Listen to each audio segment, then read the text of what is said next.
Magandang araw mga kaibigan. Ngayon pag-usapan natin ang buhay ng isa sa mga pinakakilalang ina sa kasaysayan ng simbahang Katolika, si Santa Monica.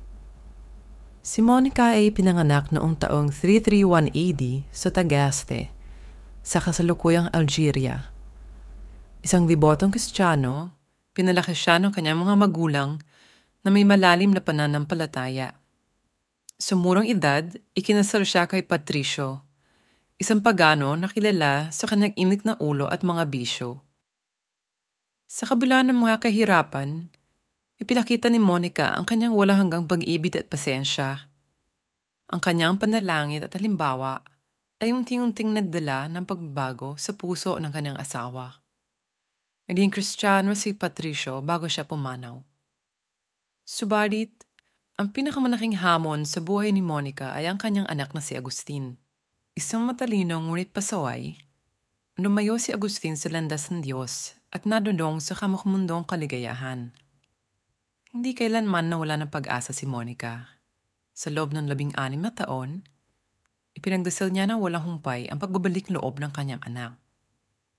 Sumama pa siya kay Agustin sa Milan, kung saan nakilala ni Agustin si San Ambrosio.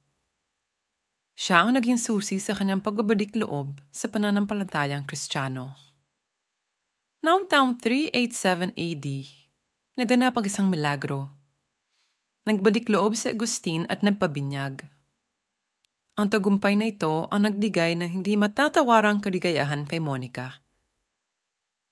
Ilang buwan pagkatapos ng pagbabalik loob ni Agustin, pumanaw si Monica sa Ostia, Italia. Ipinakita ng kanyang buhay ang lakas ng panalangin, pananampalataya, at wala hanggang pagmamahal ng isang ina.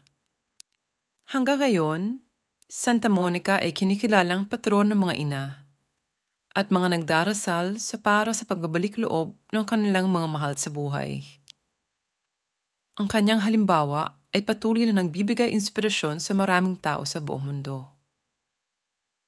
At diyan nagtatapos ang kwento ni Santa Monica, isang ina na nagpamalas ng wagas na pagmamahal at pananampalataya. Naway magsilbing inspirasyon ang kanyang buhay sa ating lahat. Maraming salamat sa panonood. Huwag kalimutang mag-like at mag-subscribe para sa iba pang makabuluhang kwento ng ating mga santo.